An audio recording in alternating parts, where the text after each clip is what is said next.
राष्ट्रभक्ति को लगे विदेशी दीमक से अब भारत अस्तित्वहीन होने लगा है और मेरे देश का वर्तमान देखकर अब तिरंगा भी रोने लगा है। तो तिरंगे के एक एक आंसू का हमको हिसाब चाहिए, गांधी के देश को सुभाष चाहिए। कलम कैफे में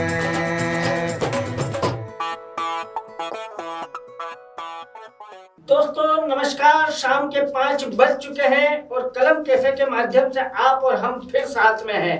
आज हमारे साथ व्यंग की एक बड़ी हस्ती हमारे कलम कैफे में आई हुई है, जिनका नाम है कमल चौधरी। जैसा मैंने बताया कि व्यंग के वे बड़े कवि हैं। आइए उनसे सुनते हैं कुछ अच्छी बात, कुछ सच्ची बात जो आपके मन तक पहुंचेगी, क्योंकि दोस्तों जब बात दिल से निकलती है तो दिल तक जरूर पहुंचती है। आप तालियां बजाएं, हम आमंत्रित करते हैं कमल चौधरी जी।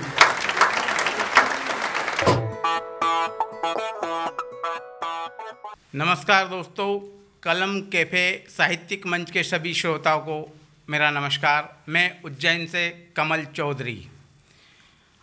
देश की वर्तमान स्थिति की ओर इंगित करते हुए आज़ादी शीर्षक से कुछ रचनाएं बहुत अच्छा निवेदित कर रहा हूँ।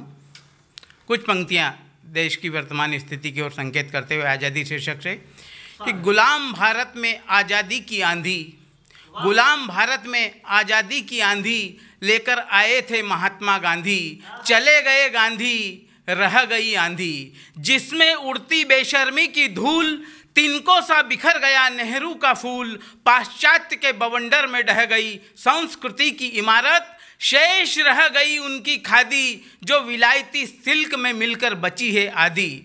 तो सिल्क युक्त चमचमाती साड़ी के पल्लू की ओट से झांकती माँ भारती खोज रही है किसी कृष्ण को, क्योंकि 21वीं सदी के धृतराष्ट्र की संसद में बैठे कौरवों की आंखों में नाखून उगाए हैं और थोड़ी सी आहट पर वह चौंक कर कहती है कि शायद मेरे कृष्ण आए हैं, शायद मेरे कृष्ण आए।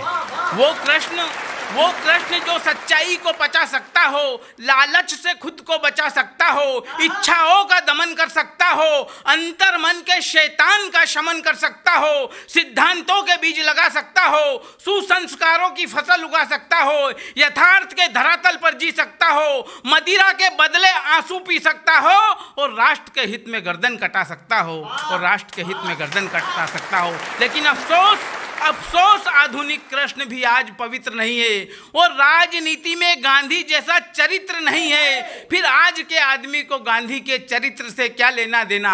वो तो पश्चिम की सभ्यता से बना रहे हैं गहना, आकर्षण के चलचित्रों को देखते रहे, संस्कृति को कोड़ियों के दाम बेचते रहे। लेकिन दोस्त आदमी की औकात ही क्या है? वह तो पथभ्रष्ट हो ही जाता है और फिर पश्चिम के अंधेरों में तो सूर्य जैसा तेजस्वी भी अस्त हो जाता है, और फिर पश्चिम के अंधेरों में तो सूर्य जैसा तेजस्वी भी अस्त हो जाता है। अरे राष्ट्रभक्ति को लगे विदेशी दीमक से अब भारत अस्तित्वहीन होने लगा है और मेरे देश का वर्तमान देखकर अब तिरंगा भी रोने लगा है। तो तिरंगे के एक एक आंसू का हमको हिसाब चाहिए, गांधी के देश को सुभाष चाहिए, गांधी के देश को सुभाष चाहिए। अतुल जी, कुछ तात्कालिक पंक्तियां। अभी होटल पे चाय पीने गए, होटल बॉय की व्यवस्था को देखते हुए कुछ पंक्तियां। स्वागत। 10 वर्ष का बालक चाय दे रहा था कि जेठ की दोपहरी तो वह सह लेता है, जेठ की दोपहरी तो वह सह लेता है, पर जुलाई का दाखिला कमर तोड़ देता है। और बाप की इस बेबसी को देखकर वह होटल में शरण लेता है, जहां खनक कर टूटती प्लेट की तरह माँ बाप की आशाएं, जीवन की कड़वाहट में बदली हुई नैतिकता की परिभाषाएं नहीं समझ पाया उसका निश्चल हृदय, क्योंकि मतलब कि इस महाभारत में वो लाज का पल्लू थामे खड़ा है और रोटी के चक्रव्यूह में अभिमन्यु घायल पड़ा है, और रोटी के चक्रव्यूह में अभिमन्यु घायल पड़ा है। तो पेट की आग से अब तो प्रहलाद भी जलने लगा है और तपस्वी ध्रुव भी फुटपाथों पर पलने लगा है। तो हमने अभावों की आंधी से जूझता वो बचपन भी देखा है और घास की रोटी से यहाँ पकवान को शर्माते देखा है। तो कल्पना नहीं कमल की, यह व्यथा है हिंदुस्तान की, और जन्म लेते ही कर्जदार बन गई अब तो संतान भी जन्म लेते ही कर्जदार हो गई। बहुत बहुत धन्यवाद कमल चौधरी जी, आपने उनके व्यंग देशभक्ति की बात सुनी। आपको अगर हमारी कार्यक्रम अच्छा लगता है, आपको हमारी बातें अगर अच्छी लगती है, आपको हमारी रचनाएं अच्छी लगती है, आपको अगर ऐसा लगता है कि हमारे यहाँ पर आने वाले कवि, हमारे यहाँ कलाकार आपके मन तक उतरते हैं, तो रोज शाम 5 बजे देखना ना भूले कलम कैफे। और अगर आपने हमारा चैनल सब्सक्राइब नहीं किया है तो जरूर कीजिए। कल फिर मिलते हैं शाम 5 बजे, तब तक के लिए गुड बाय।